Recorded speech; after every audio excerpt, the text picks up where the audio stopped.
ॐ पूर्णमदः पूर्णमिदं पूर्णात् पूर्णमुदच्यते पूर्णस्य पूर्णमादाय पूर्णमेवावशिष्यते। ॐ शान्ति शान्ति शान्तिः।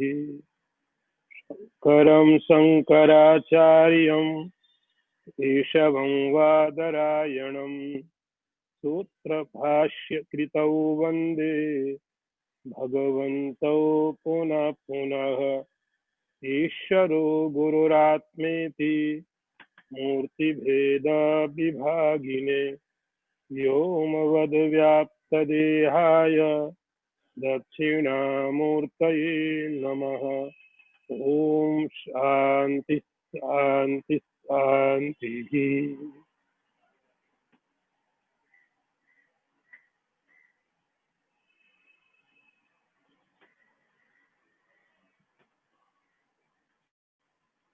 पुस्तक खोले,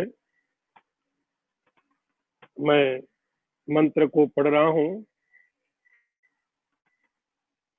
अज्ञान सर्प दृष्टस्य ब्रह्म ज्ञान औषधं विना किमु वेदैश्च शास्त्रैश्च किमु मंत्रैः किमौषधैः। मैं एक बार फिर पढ़ता हूँ, आप ठीक से उसको फॉलो करिए। अज्ञान सर्प दृष्टस्य ब्रह्म ज्ञान औषधं विना किमु वेदैश्च शास्त्रैश्च किमु मंत्रैः किमौषधैः। अर्थ होता है, अज्ञान रूपी सर्प से डसे हुए व्यक्ति को ब्रह्म ज्ञान रूपी औषधि के बिना वेद से, शास्त्र से, मंत्र से और दूसरी औषधि से क्या लाभ। अर्थ फिर देखिए, अज्ञान रूपी सर्प से डसे हुए व्यक्ति को ब्रह्म ज्ञान औषधि के बिना वेद से, शास्त्र से, मंत्र से और दूसरी औषधि से क्या लाभ।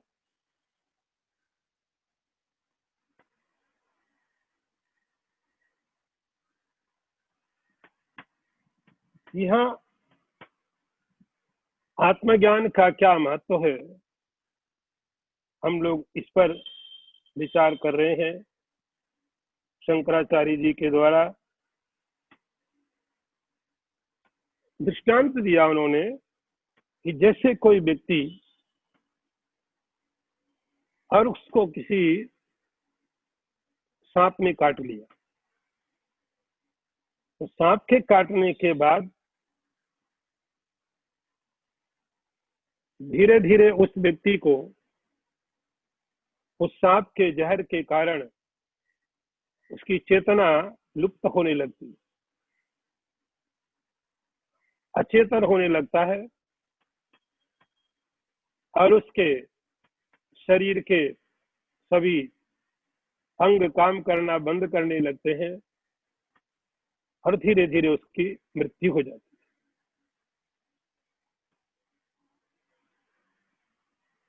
अब यदि किसी व्यक्ति को सांप ने काटा है, उसको बचाना है और उसको बचना है, तो क्या करना चाहिए। तो शंकराचार्य जी कहते हैं, उसके लिए एक ही तरीका है कि उसका एंटीडोट के द्वारा उसको बचाया जा सकता।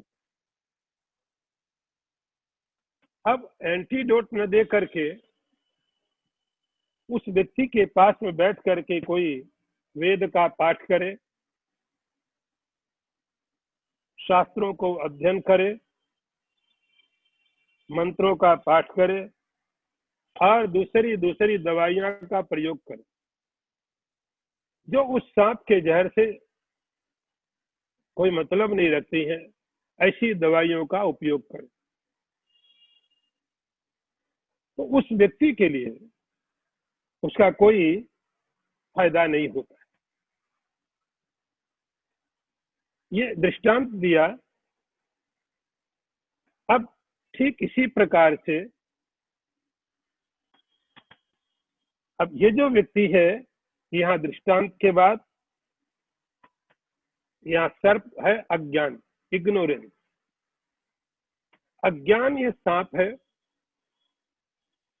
और इसने जीवात्मा को डस लिया।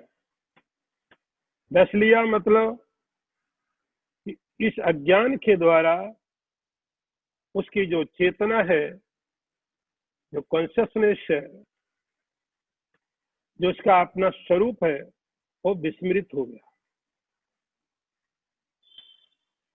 वो विस्मृत हो गया। अपना स्वरूप भूल जाने के कारण अब ये व्यक्ति किसी के भी पीछे चल पड़ता है, किसी को भी अपना मान लेता है। तो अज्ञान सर्प दृष्टस्य, अज्ञान इग्नोरेंस एक तरह का सर्प है, कोबरा। और जब इसके द्वारा डसा हुआ व्यक्ति धीरे धीरे धीरे धीरे अपनी चेतना खोने लगता है, अपने स्वरूप को भूलने लगता है, और अपने स्वरूप को भूलने के बाद किसी को भी अपना मान लेता है। परिणाम स्वरूप जन्म मृत्यु, संसार, ये संसार का चक्र, अनेक प्रकार के दुख कष्ट, ये सब चीजें उसके जीवन में प्रारंभ हो जाती है।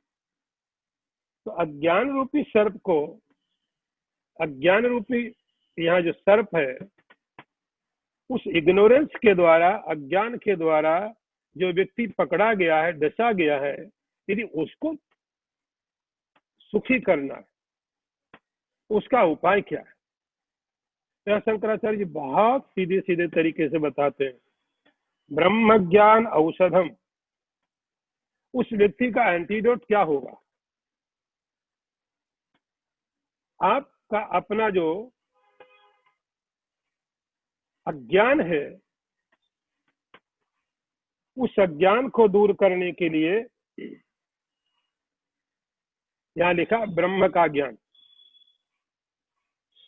ये जो आपका अपना फॉरगेटफुलनेस है, सेल्फ फॉरगेटफुलनेस, ये अज्ञान है। और इसका इफेक्ट क्या होता है कि व्यक्ति अपने को छोड़ करके सबके पीछे लग जाता है।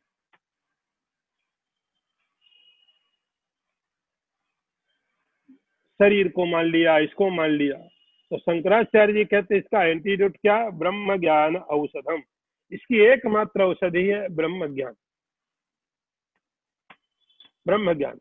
अब आप देखो यहाँ पर कि अज्ञान किसका? आपका। और ज्ञान किसका प्राप्त करना है? ब्रह्म का। इसका अर्थ हुआ आप और ब्रह्म ये दो चीजें नहीं है। नहीं, एक दूसरे पदार्थ के द्वारा दूसरे के ज्ञान के ऊपर कोई असर नहीं पड़ता। ज्ञान हमेशा ही वस्तु तंत्र होता है।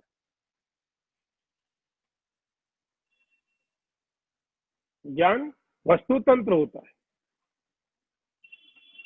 वस्तु तंत्र का अर्थ होता है कि जिस चीज को आप जानते हैं उसी से जुड़ा हुआ ज्ञान होता है। या आपने एक किताब को, बुक को स्टडी कर लिया तो दूसरी बुक का ज्ञान आपको नहीं हो जाएगा। आपने जिसको स्टडी कर ली है, जो पढ़ लिया है, जो जान लिया है, वो आपका ज्ञान हो गया। एक पदार्थ का जानने के बाद दूसरे का ज्ञान नहीं होता है, क्योंकि ज्ञान हमेशा ही वस्तु तंत्र होता है।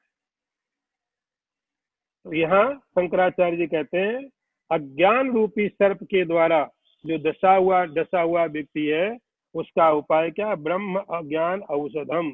उसकी औषधि, उसका जो उपाय है, एंटीडोट है, एकमात्र ब्रह्म ज्ञान है, मतलब आत्मस्वरूप की प्राप्ति। और कोई तरीका नहीं है। इसके अतिरिक्त शंकराचार्य जी बोलते हैं किमु वेदैश्च शास्त्रैश्च किमु मंत्रैः किमौषधैः। कोई वेद, कोई शास्त्र, कोई मंत्र और कोई औषधि, किस काम की? वेद, शास्त्र, मंत्र और औषधियां ये उस व्यक्ति के किसी काम के नहीं होते हैं जिस व्यक्ति को अज्ञान अभी छोड़ नहीं रहा। तो एक ही तरीका है उस अज्ञान को मिटाने के लिए ब्रह्म ज्ञान की प्राप्ति, आत्मज्ञान की प्राप्ति, यही उसकी औषधि है। बाकी आप दाएं बाएं से इधर उधर से कुछ भी करेंगे उसका कोई ज्यादा मतलब नहीं होता। तो यहाँ देखिए, शास्त्र को भी, वेद को भी शंकराचार्य जी बोलते हैं कि आपका शास्त्र का कितना तात्पर्य है, आपके जीवन में शास्त्र की क्या भूमिका। वेद, वेदैश्च शास्त्रैश्च, वेद की क्या भूमिका है, शास्त्र की क्या भूमिका है, और किसी मंत्र की क्या भूमिका है, औषधि क्या करती है आपके जीवन में, ये सब उपयोगी है। लेकिन अज्ञान दूर करने के लिए, अज्ञान दूर करने के लिए सीधे सीधे तो अज्ञान और ज्ञान के बीच जो कार्य कारण भाव है उसको समझना बहुत जरूरी है। अज्ञान की निवृत्ति केवल ज्ञान से ही होगी, अज्ञान की निवृत्ति ज्ञान के द्वारा होगी।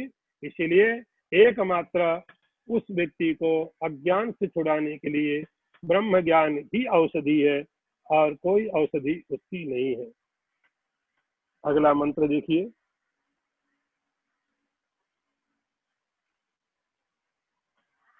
ना गच्छति विना पानम व्याधिरौषध शब्दतः बिना परोक्षानुभवम ब्रह्म शब्दैर्न मुच्यते। मैं एक बार फिर पढ़ता हूँ। ना गच्छति विना पानम व्याधि औषध शब्दतः बिना परोक्षानुभवम ब्रह्म शब्दैर्न मुच्यते। अर्थ देखिए, औषधि को लिए बिना, केवल औषधि का नाम उच्चारण करने मात्र से रोग नहीं जाता है। इसी प्रकार अपरोक्षानुभव के बिना केवल ब्रह्म ब्रह्म कहने से कोई मुक्त नहीं हो जाता। मैं इसको अर्थ को फिर बताता हूँ और आप ये श्लोकों को बहुत ध्यान से समझना, इनका मतलब आप गलत न समझ जाएं। औषधि लिए बिना, केवल औषधि शब्द का उच्चारण करने मात्र से रोग नहीं जाता है। इसी प्रकार अपरोक्षानुभव के बिना केवल ब्रह्म ब्रह्म कहने से कोई मुक्त नहीं हो सकता। अभी देखिए और एक एग्जाम्पल, और थोड़ा फनी एग्जाम्पल। आप ऐसे समझिए कि कोई व्यक्ति बीमार हुआ और बीमार होने के बाद डॉक्टर के पास में गया। डॉक्टर ने उसको एग्जामिन किया, देखा, देखने के बाद मालूम पड़ा इसकी बीमारी क्या है, रोग क्या है। उस रोग के हिसाब से डॉक्टर ने उसको दवाई दे दी, एक दवाई की लिस्ट बना दी, प्रिस्क्रिप्शन दे दिया और कहा कि सवेरे शाम दोपहर को दवाई तुमको खानी है, ये दवाई खानी है, ये पीनी है, ये नहीं खाना, वो नहीं खाना। डॉक्टर ने पूरे इंस्ट्रक्शंस उसको दे दिए। तुम एक हफ्ते के बाद फिर लौट के आना और डॉक्टर बोलता तुम्हें इसका फायदा मिलेगा, लाभ होगा। वो व्यक्ति अपने घर गया। घर जाने के बाद एक हफ्ता के बाद जब वापस लौटा तो डॉक्टर ने उसको पूछा कि तुम्हें कुछ आराम आया? बोलता नहीं, मुझे तो कोई आराम नहीं आया और बीमारी बढ़ गई। कोई लाभ नहीं हुआ, बीमारी और बढ़ गई। डॉक्टर ने कहा ऐसे कैसे हो सकता? तुमने समय से सब ठीक से दवाइयां ली? उसने कहा नहीं, मैंने क्या किया कि आपने जो दवाइयां की लिस्ट बनाई थी, सवेरे उठ करके नहा करके बढ़िया से कपड़े पहन करके अगरबत्ती जला के बैठ करके मैं पूरी 108 बार उस मंत्र का जाप करता था। पूरी दवाइयों की लिस्ट लेके पूरा का पूरा जाप करता था। दोपहर को भी मैं वही काम करता था, पूरी की पूरी दवाइयों का जो प्रिस्क्रिप्शन था पूरा पढ़ता था 108 बार। फिर शाम को भी मैं करता, 3 बार किया मैंने, एक बार भी छोड़ा नहीं, लेकिन कोई फायदा नहीं हुआ,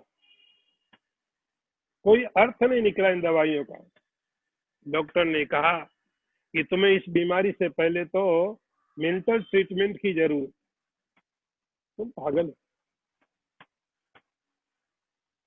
दवाइयां जो मैंने तुम्हें लिखी थी, दी थी, वो दवाइयां तुम खाओगे नहीं, और दवाइयों की प्रिस्क्रिप्शन लिस्ट लेकर के तुम बैठ करके उनको पढ़ोगे, उससे तुम्हारी बीमारी नहीं जाएगी। यहाँ शंकराचार्य जी ने उसी बात को यहाँ एक दृष्टांत की तरह रखा है, ना गच्छति विना पानम व्याधि औषध शब्द का। केवल कोई औषधि शब्दों का, औषधियों का नाम लेता रहे, मैं तो इतना जप कर रहा हूं, और दवाइयों का सेवन नहीं करे, उस व्यक्ति के बीमारी में कोई असर नहीं करेंगे औषधियां। औषधि दवाई काम कब करेगी? जब आप दवाई को उपयोग करो, न कि दवाई का केवल मंत्र का जाप करो, दवाइयों का नाम लेकर के पाठ करो। तो शंकराचार्य जी बोलते हैं, ना गच्छति बिना पानम व्याधि रौषध शब्दता। तो केवल औषधि शब्द से, उनका जाप करने से, उनकी लिस्ट पढ़ने से, आप दिन में 50 बार पढ़ो, पूरा दिन पढ़ो, उससे कोई फर्क नहीं पड़ने वाला है।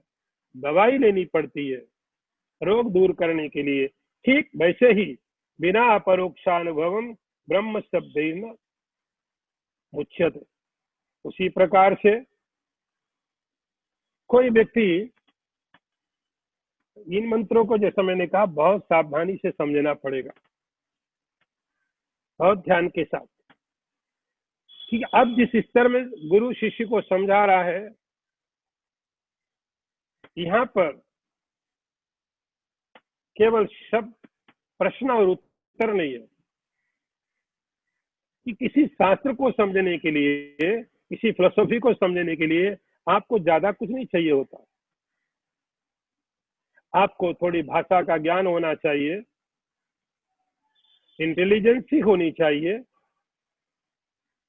तो आप कोई भी शास्त्र पढ़ सकते हो, कोई भी फिलोसॉफी पढ़ सकते हो, समझ भी सकते हो, कि आपको केवल इंटेलेक्चुअली समझनी है। कोई भी पढ़ सकता है, कोई भी व्यक्ति पढ़ सकता है, देखिए उसके लिए आपका होना जरूरी नहीं है, आपका बदलना जरूरी नहीं, आपका ट्रांसफॉर्मेशन जरूरी नहीं है, बस आपको इंटेलेक्चुअली बात समझ में आ जानी चाहिए। उसके लिए आप किसी भी किताब को, आपको भाषा मालूम है, शब्द के अर्थ मालूम है, आप कोई भी शब्द लेकर के कोई भी स्क्रिप्चर पढ़ सकते हो, कोई भी शास्त्र पढ़ सकते हो, और बौद्धिक रूप से आप उसको समझ भी सकते हो। लेकिन ये समझ आपके जीवन में कोई परिवर्तन नहीं लाएगी, कोई चेंजेस नहीं लाएगी। अब जहां पर बात शंकराचार्य जी कर रहे हैं, ये चीज वहां पर है जहां व्यक्ति के जीवन में परिवर्तन आता है, जहां चेंजेज आते हैं। और यदि पर यहाँ पर कोई चेंजेज नहीं आए, ऐसा संभव नहीं है, तो इस स्थिति में आने के बाद उस सीकर को, इस स्थिति में आने के बाद साधक को, उसके जीवन में परिवर्तन जरूरी है। और उसके लिए क्या? अपरोक्षानुभवम। बिना अपरोक्षानुभवम, यहाँ पर केवल आके कोई ब्रह्म ब्रह्म शब्द बोलता रहे, ब्रह्म ब्रह्म मंत्र पढ़ता रहे, मंत्र पढ़ता रहे, 24 घंटे जाप चल रहा है, शंकराचार्य जी बोलते ये बहुत उपयोगी नहीं है। यहाँ पर आने के बाद अपरोक्षानुभवम, उस व्यक्ति को साक्षात अपरोक्ष का अनुभव होना चाहिए। ये साक्षात अपरोक्ष उसके जीवन में परिवर्तन लाता है, ये साक्षात अपरोक्ष उसके जीवन में परिवर्तन देगा। जो उसका जीवन अभी दुख में है, कष्ट में है, तो कोई फिलोसॉफी पढ़ने के बाद कष्ट में जीवन उसका आनंद में नहीं होता। एक बर्डन और हो जाता है कि उसको मालूम है, ये और बड़ा प्रॉब्लम खड़ा हो जाता है। यहाँ पर इस स्थिति में आने के बाद में शंकराचार्य जी बोलते हैं बिना परोक्षानुभवम ब्रह्म शब्दैर न मुच्यते। जहां तक समझने की बात है, आप कोई फिलोसफी समझ सकते हैं, कोई किताब पढ़ सकते हैं, लेकिन अनुभव की जहां तक बात, मोक्ष की जहां तक बात है, उसके लिए सीधा जो कारण है अपरोक्षानुभव। आपको उसका अनुभव होना चाहिए, एक्सपीरियंस होना चाहिए, और सीधा आपको दूसरे के एक्सपीरियंस से, दूसरे के अनुभव से, ये आपके लिए बहुत उपयोगी नहीं है। तो शंकराचार्य जी बोलते हैं बिना परोक्षानुभवम ब्रह्म शब्दैर्न मुच्यते। उस व्यक्ति को मोक्ष की प्राप्ति ब्रह्म शब्द के द्वारा नहीं होती है। उसको जैसे बीमार व्यक्ति को दवाई खानी पड़ती है तो उसकी बीमारी जाती है, ऐसे ही जो व्यक्ति अज्ञान की दशा में है उस व्यक्ति को मोक्ष की प्राप्ति करनी है तो अपरोक्ष अनुभव, सीधा अपरोक्ष अनुभव किसका? ब्रह्म का। ब्रह्म शब्द नहीं रटना। ब्रह्म शब्द तो आप कैसे भी सुन सकते हो, कैसे भी बोल सकते हो, लेकिन वो ब्रह्म शब्द मुक्ति नहीं दे सकता। मुक्ति देने के लिए अपरोक्षानुभूति है उस ब्रह्म की, अपने इसेंशियल स्वरूप की। जो अपरोक्षानुभूति है वही मोक्ष के प्रति कारण होती है, और केवल शब्द मात्र ब्रह्म यह अब मोक्ष की प्राप्ति नहीं करा सकता। और आगे का मंत्र देखिए, अकृत्वा दृश्य विलयम अज्ञात्वा तत्वमात्मनः ब्रह्म शब्दै कुतो मुक्ति ही मुक्ति मात्र फलैर निर्णाम। मैं एक बार फिर पढ़ता हूँ, अकृत्वा दृश्य विलयम अज्ञात्वा तत्वम आत्मनः ब्रह्म शब्द ही कुतो मुक्ति ही मुक्ति मात्र फलई निर्णाम। अर्थ देखिए, दृश्य को विलय किए बिना, आत्म तत्व को जाने बिना, केवल बाह्य शब्दों से जिनका फल केवल उच्चारण मात्र ही है, मनुष्यों की मुक्ति कैसे संभव है? एक बार फिर अर्थ करता हूं, दृश्य का विलय किए बिना, आत्म तत्व को जाने बिना, केवल बाह्य शब्दों से जिनका फल केवल उच्चारण मात्र है, मनुष्यों को मोक्ष की प्राप्ति संभव नहीं है। यहाँ एक और एग्जाम्पल, उस आत्म तत्व की ब्रह्मानुभूति की महिमा बताने के लिए, उसका अर्थ बताने के लिए एक और मंत्र दिया, एक और एग्जाम्पल दिया कि दो चीजें, बाहर का संसार ऑब्जेक्टिव वर्ल्ड, और दूसरा है तत्व। तो दो चीजों को, एक ही रियलिटी, एक ही तत्व दो तरह से दिखाई पड़ता है। जब हम अज्ञान की दशा में होते हैं तब वह संसार के रूप में दिखाई पड़ता है। अज्ञान की दशा में अनेक रूपों में दिखाई पड़ता है, रियलिटी एक ही है, तत्व एक ही है, लेकिन फर्क कितना पड़ता है कि जब वो अज्ञान की दशा में है उस समय में ये दृश्यम, दृश्यम का अर्थ तो जिसको आप देख रहे हो, जिसका आप एक्सपीरियंस कर रहे हो अपने इंद्रियों के द्वारा, तो जो भी दृश्य जिसका आप अभी अनुभव कर रहे हो, अभी अनुभव कैसे हो रहा है? इंद्रियों के द्वारा हो रहा है। आंख से आप रूप देखते हो, कान से शब्दों का श्रवण होता है, जीभ से स्वाद लिया जाता है। तो ये सब दृश्य वर्ग है। जितना भी दृश्य प्रपंच है, जहां तक भी आप देख पा रहे हैं, आपकी इंद्रियां काम कर रही, आपका मन काम कर रहा है, उस सबको क्या बोला जाएगा? दृश्य। तो आप दृष्टा हुए और बाकी सब दृश्य हुआ। दृश्य मतलब हुआ आपके विरोध में। दृश्य का अर्थ होता अगेंस्ट ऑफ यू, कि आप दृष्टा हैं और जो कुछ भी आपके सामने है वो सब दृश्य आपके विपरीत। आप यदि कॉन्शियस हैं तो सामने वाला दृश्य जड़ होगा। आप यदि अमर हैं तो दृश्य मरने वाला होगा। तो दो चीजें हैं कि एक ही तत्व है, अब आपने दो हिस्सों में बांट दिया उसको। अकृत्वा दृश्य विलयम, तो जितना भी दृश्य है, जो भी दिखाई पड़ता है आपकी इंद्रियों से, मन से, बुद्धि से, जैसे कैसे भी दिखाई पड़ता है, आप जिसका अभी अज्ञान की दशा में अनुभव कर रहे हैं, अज्ञान की दशा में जो भी आप एक्सपीरियंस कर रहे हैं वो सब दृश्य है, सब दृश्य। इसका अर्थ तो दृष्टा नहीं है। तो क्या करना पड़ेगा साधक को? दृश्य विलयम, इस समस्त दृश्य को आप विलय करो, समाप्त करो।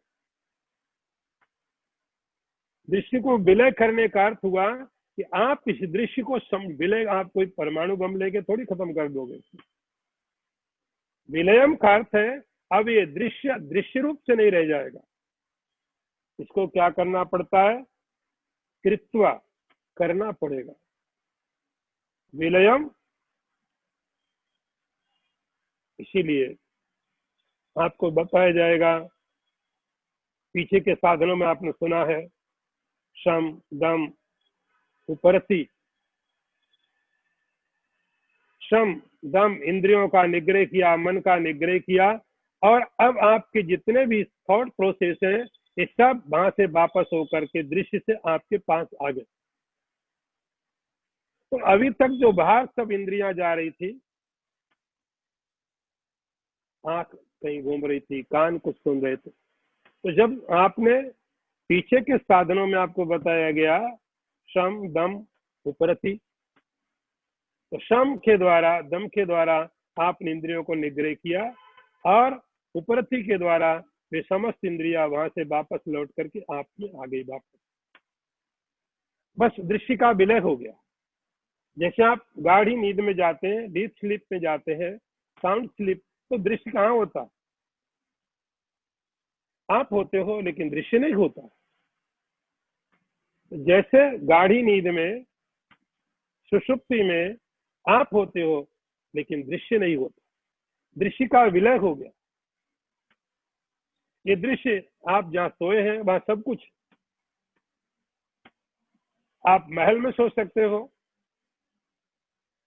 या आप किसी जंगल में झोपड़ी में पड़े हो सकते हो, लेकिन बाहर कोई भी दृश्य आपके चित्त में उस समय काम नहीं करता, क्योंकि आप डीप स्लीप में हो, गहरी निद्रा में हो। तो गहरी निद्रा के समय जैसे सारा का सारा दृश्य विलय हो गया, किसी के होने से आपको पता नहीं चलता है, तो वहां लिखा है रोगी अरोगी हो जाता है। रोगी रोगी नहीं रहता, मालूम ही नहीं रहता है। महल में रहने वाले व्यक्ति को महल नहीं दिखता है, झोपड़े में रहने वाले को झोपड़ा नहीं दिखता है। तो सारा का सारा दृश्य जितना भी हो, सब दृश्य विलय हो गया। ये विलय तो हो गया। इसके बाद क्या है? उस सुषुप्ति में इसके आगे कुछ नहीं होता। दृश्य का विलय तो होता है, लेकिन दृश्य विलय होने के बाद आगे कुछ नहीं होता। लेकिन यहाँ आगे लिखा है, ज्ञात्वा तत्त्वम् आत्मनः। अब उस विलय होने के बाद में, दृश्य को विलय करने के बाद अब कैसा होगा? ये आत्मा के रूप से दिखाई पड़ने लगेगा।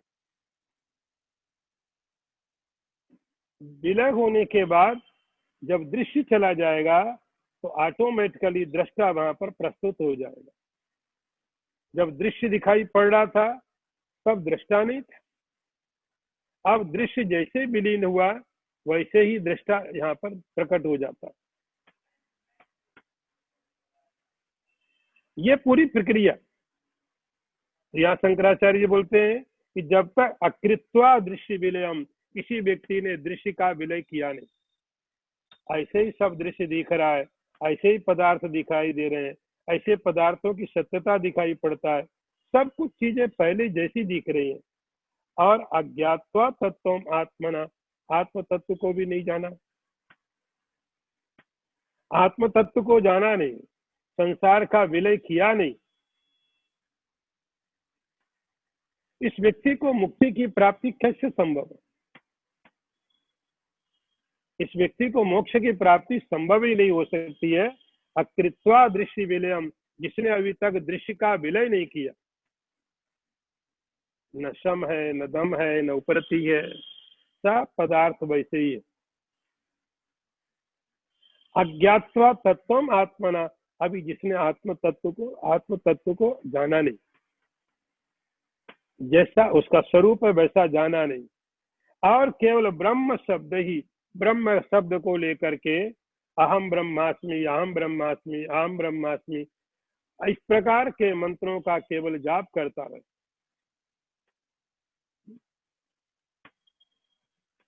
शब्द ब्रह्म शब्द ही, ब्रह्म शब्द के द्वारा बहुत तरह के ऐसे वेद के मंत्र हैं जो अनुभव के लिए है।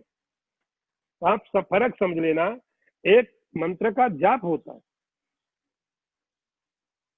पतंजलि कहते तज्जपस तदर्थ भावनम, आप जिसका जाप करो उसके अर्थ की भावना करो। तो मंत्र में देवता के स्वरूप का वर्णन किया होता है, मंत्र में देवता का स्वरूप बताया गया, आप जाप करिए, चिंतन होगा माइंड में आपके में। लेकिन ब्रह्म कोई शब्द, ब्रह्म जो शब्द है उसका अर्थ कोई सीमित नहीं है। तो वेद के जो कुछ मंत्र हैं वे मंत्र जपने के लिए नहीं है, एक्सपीरियंस के लिए, दवाइयां खाने के लिए। जैसे आप भोजन को देख ही ले तो आपकी भूख नहीं जाएगी, भोजन देखने के बाद भोजन को खाना ही पड़ता है। ऐसे ही वेद के जो मंत्र हैं, वेद के जो उपदेश हैं गुरु के द्वारा दिए गए, उन मंत्रों का जाप करने से, हम ब्रह्मास्मि सोहम सोहम जपने से शंकराचार्य बोलते हैं ब्रह्म शब्द कुतो मुक्ति। जैसे कोई व्यक्ति भोजन का नाम लेता रहे, मंत्र रोज रोज जपता रहे, रोटी का नाम लेता रहे, स्वीट का नाम लेता रहे, उससे उसको कोई फायदा नहीं। ऐसे ही तो जो मंत्र जप करने वाले उनका तो जप करे, वो एक्सपीरियंस के लिए जो मंत्र है, रियलाइजेशन के लिए जो मंत्र है, उन मंत्रों का जाप नहीं, उनका रियलाइजेशन होता है, उनका एक्सपीरियंस होता है, उनको फॉलो करना पड़ता है। ब्रह्म शब्द ही कुतो मुक्ति, युक्ति मात्र फल ही निर्णाम, तो व्यर्थ। शंकराचार्य जी बोलते हैं केवल ब्रह्म शब्द का उच्चारण करता रहे, अहम ब्रह्मास्मि, अरे जपने के लिए नहीं है, ये अनुभव के लिए है। तत्वमसी ये मंत्र जाप नहीं करने के लिए है, ये एक्सपीरियंस करने के लिए है। इसका पुण्य तो हो सकता है, इसका पुण्य हो सकता है, और मंत्रों से ज्यादा पुण्य हो सकता है इसका, और जो मंत्रों का जाप उन जाप से ज्यादा पुण्यदायक। लेकिन हमारा उद्देश्य यहाँ पुण्य प्राप्त करना नहीं है, यहाँ क्या है, मुक्ति।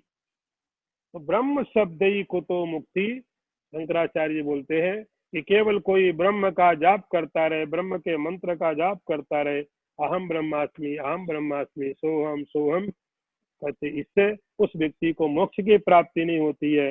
ये जाप कोई फल देने वाला नहीं है, जिस फल के लिए आप कोशिश कर रहे हैं उस फल की प्राप्ति नहीं होगी।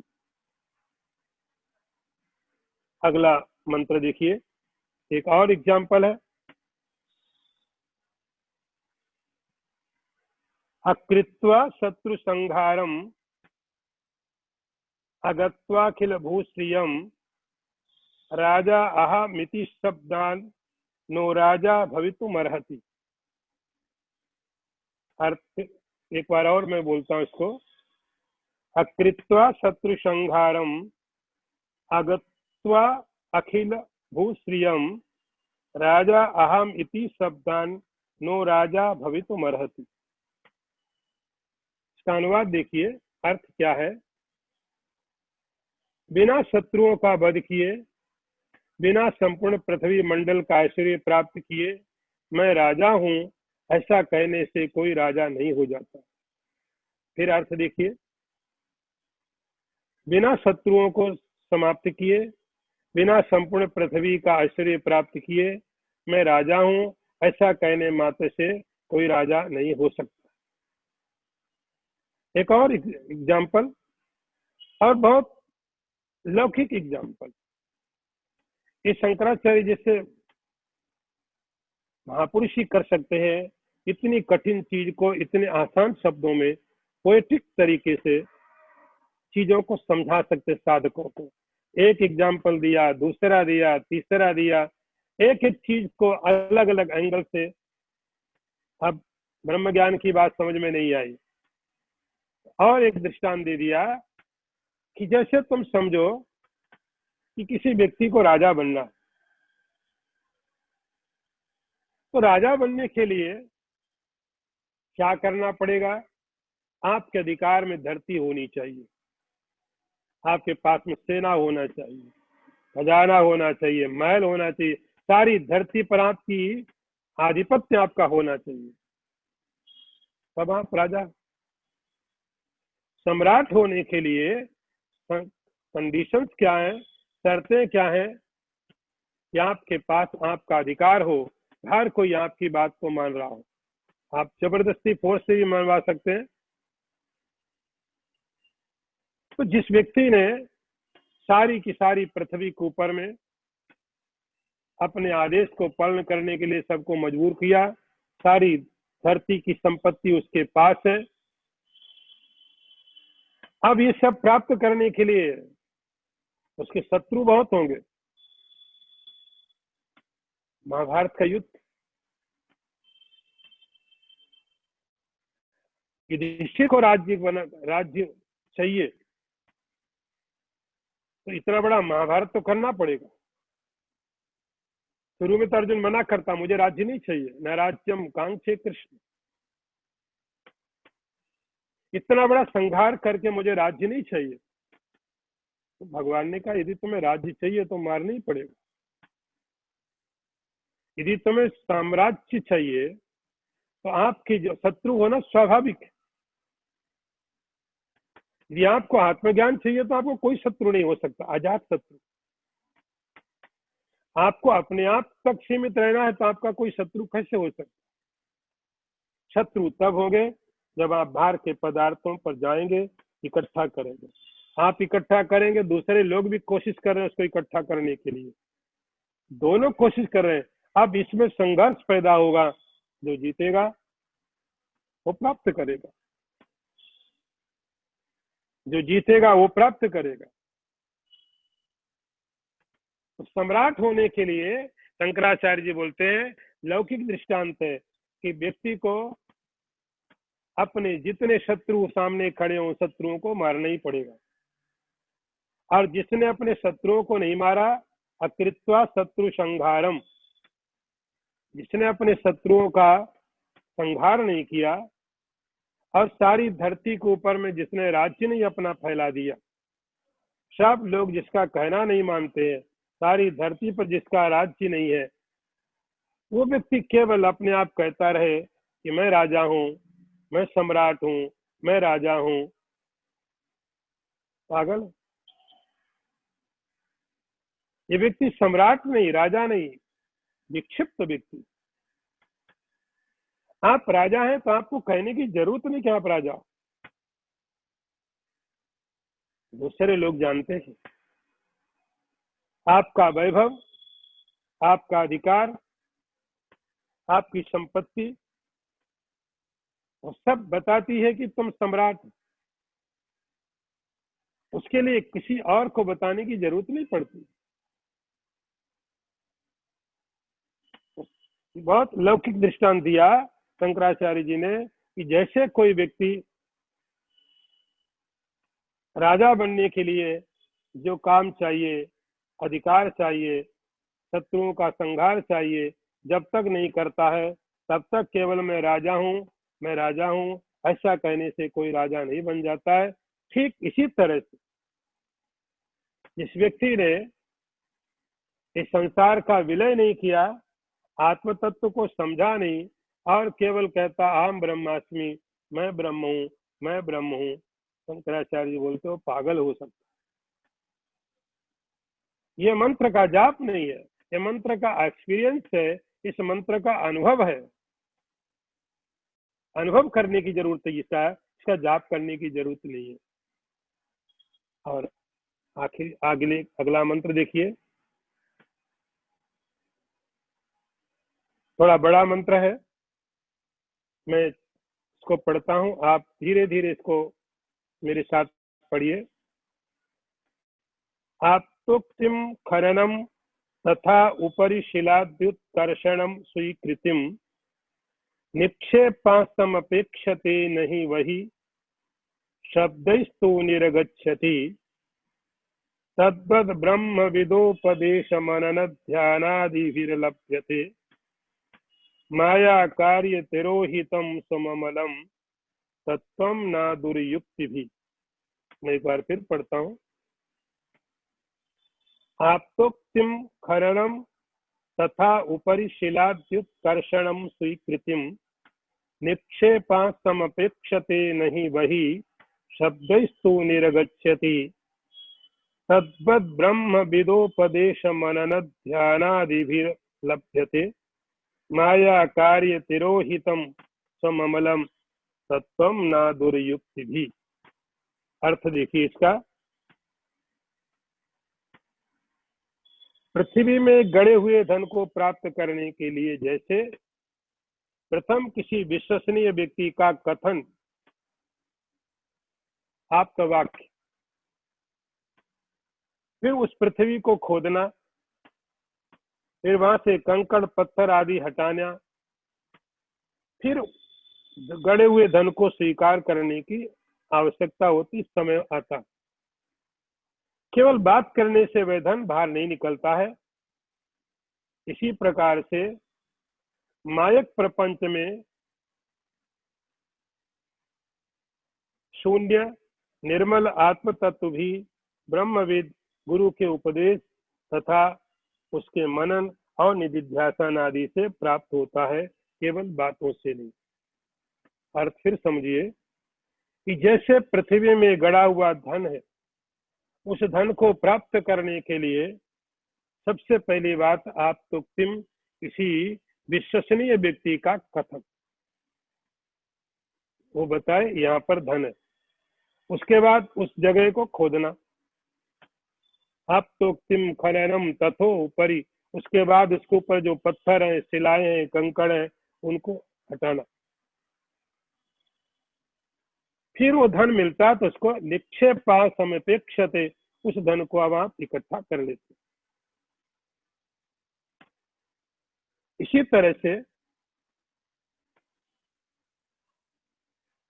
अज्ञान के अंदर में आवृत, अज्ञान से ढका हुआ जो आत्म स्वरूप है, आपका अपना स्वरूप जो ब्रह्म है, उसको भी प्राप्त करने के लिए ब्रह्म विदोपदेश, कोई ब्रह्मवेत्ता उपदेश देता है।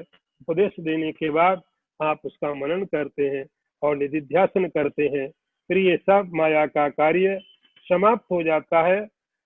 केवल बातें करने से नहीं, केवल कुतर्क करने से नहीं, इस प्रक्रिया को करने के बाद ही उसकी प्राप्ति होती।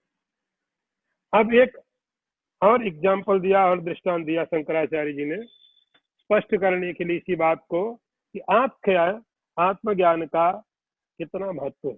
आप सीधे आत्मज्ञान करेंगे तो क्या महत्व।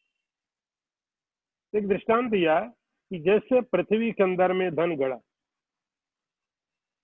अब सारा धन तो पृथ्वी में ही है, सोना, चांदी, तेल, सब पृथ्वी के अंदर में। इसलिए संस्कृत में पृथ्वी को रत्न गर्भा कहा जाता है। रत्न गर्भा का अर्थ होता है जिसके अंदर में समस्त रत्न छिपे हुए, सब छिपे पड़े। अब उन रत्नों को निकालने के लिए, सबसे पहले आपको एग्जैक्ट लोकेशन मालूम होना चाहिए, कहां पर क्या चीज है,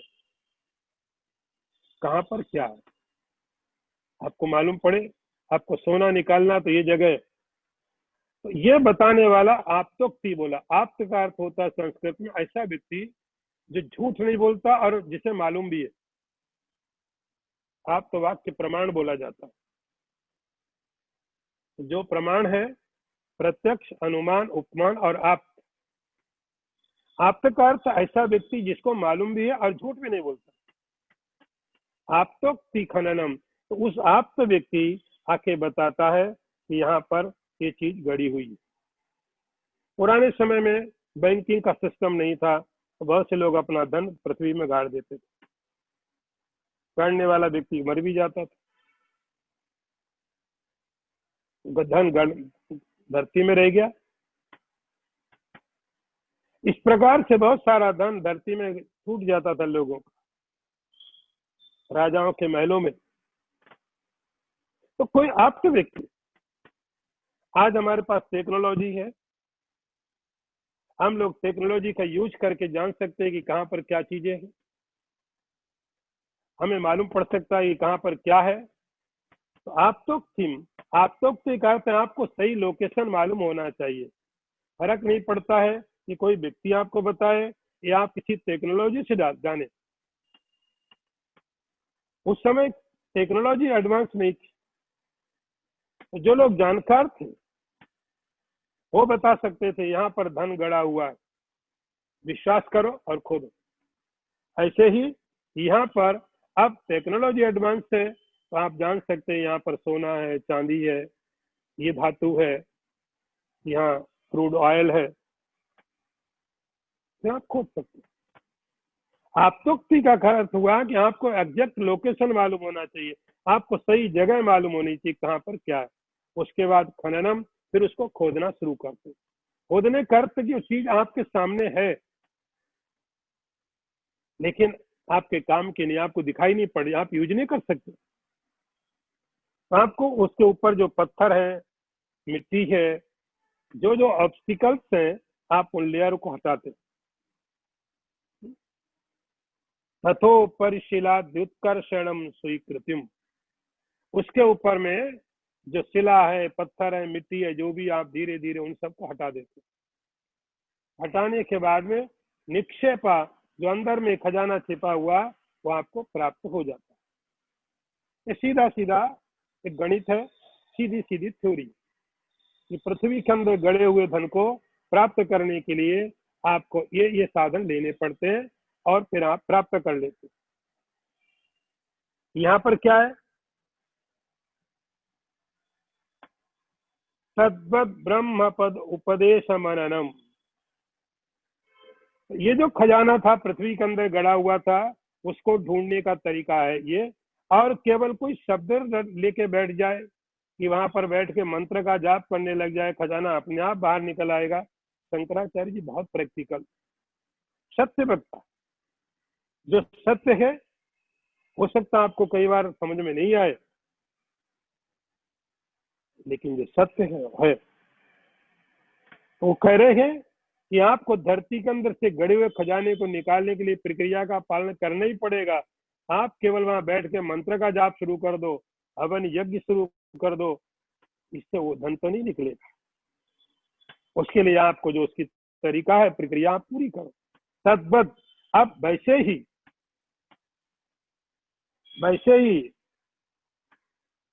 अंदर में छिपा हुआ जो ब्रह्म है, तो धन तो धामने धरती में गड़ा हुआ है, और जो ब्रह्म है आपका अपना स्वरूप है, आपका इसेंशियल नेचर है, आपकी जो रियलिटी है वो भी छिपी हुई है, आपके सामने है और आपको दिखती नहीं, आपके सामने है। किससे ढकी हुई है? अज्ञान से। तद्वद ब्रह्म उपदेश, अज्ञान के द्वारा ढका हुआ है वह ब्रह्म तत्व, आत्म तत्व, आपका अपना स्वरूप। तो सबसे पहले जैसे वहां बताया आपतोक्ति, आपको बताने वाला कोई व्यक्ति होना चाहिए। यहाँ बताने वाला कौन है? ब्रह्मविद। उपदेश, ब्रह्मवेत्ता आपको उपदेश देता है, इसको बोलेंगे श्रवण। आप जाके श्रवण करते हो, पहले उस ब्रह्म के बारे में मालूम होना चाहिए कहाँ पर है, कहाँ पर है। एग्जैक्ट लोकेशन मालूम होने पर आप धन को निकाल पाते हैं। ठीक आपको जगह मालूम हो तो खोदे। ऐसे ही वो ब्रह्म तत्व, आत्म तत्व आपके सामने है, लेकिन कहाँ पर है, कैसे छिपा हुआ है, ये बात आपको कौन बताएगा? ब्रह्मविद, ब्रह्म को जानने वाला। ब्रह्मविदोपदेश, और उसका उपदेश होने के बाद अब आपको क्या करना पड़ता? मननम, रीजनिंग, रिफ्लेक्शन। अब आप विचार करिए। जैसे खोदना आप प्रारंभ करते हो, आप खोदना शुरू करते हो तो बहुत तरह के लेयर आएंगे। एक एक चीज आप हटाते हो, मिट्टी आई आपने हटाया, पत्थर आए वो हटाया, जो जो चीज आई आपने सब ऑब्स्टिकल्स किनारे कर दी। ऐसे ही जब आप ब्रह्मविद के द्वारा उपदेश मिलने के बाद जब आप इसको खोदना मतलब मनन शुरू करते हो, रीजनिंग, रिफ्लेक्शन शुरू करते हो, तो बहुत तरह के ऑब्स्टिकल्स आते हैं, आप उन सबको हटाते जाते हैं। मननम तद्वद ब्रह्मपदेश, मनन, ध्यान आदि। उसके बाद आ जाएगा निधिध्यासन। निधिध्यासन, इसको योग की भाषा में ध्यान लिखते हैं, और वेदांत में जब आप सोचते तो निधिध्यासन बोलेंगे। तो श्रवण, उसके बाद मनन, और फिर निधिध्यासन ही लभ्यते। तो ये प्रक्रिया, जैसे धन को निकालने के लिए आपको प्रक्रिया करनी ही पड़ती है, आप और किसी तरीके से धन को प्राप्त नहीं कर सकते हैं, ऐसे ही इस ब्रह्म रूपी धन को, इस ब्रह्म रूपी वैभव को, आपके अपने नेचर को, आपके अपने स्वभाव को, आपकी एब्सोल्यूट हैप्पीनेस को प्राप्त करना है यदि आपको, तो यही तरीका, यही मार्ग है, यही उपाय है कि आप पहले श्रवण करिए, मालूम पड़े आपको ब्रह्म कहाँ छिपा हुआ है। श्रवण करने के बाद आप उसको खोदना शुरू करिए। श्रवण करने से नहीं होता कुछ, केवल आपको मालूम हो एग्जैक्ट लोकेशन ये है, यहाँ पर सोना है, और आप खोदे नहीं तो नहीं मिलता, आपको खोदना ही पड़ेगा। इसको यहाँ बोलेंगे मननम। आपको विचार करना पड़ेगा, रीजनिंग करनी पड़ेगी, रिफ्लेक्शन करना पड़ेगा। आप परिश्रम करिए, और उसके बाद निधिध्यासन करना पड़ेगा। सभी विघ्नों को हटा के, सभी ऑब्स्टिकल्स को हटा करके, तो छिपा हुआ ब्रह्म है, लभ्यते, उसकी प्राप्ति होती है।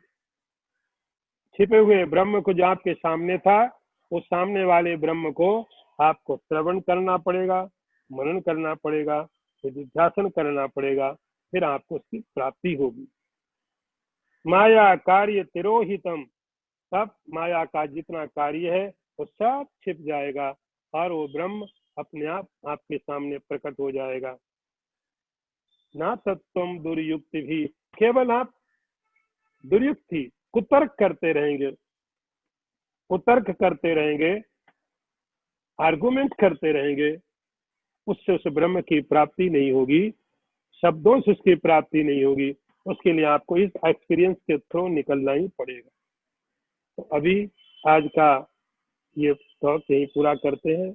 ओम पूर्णमदः पूर्णमिदं पूर्णात् पूर्णमुदच्यते पूर्णस्य पूर्णमादाय पूर्णमेवावशिष्यते।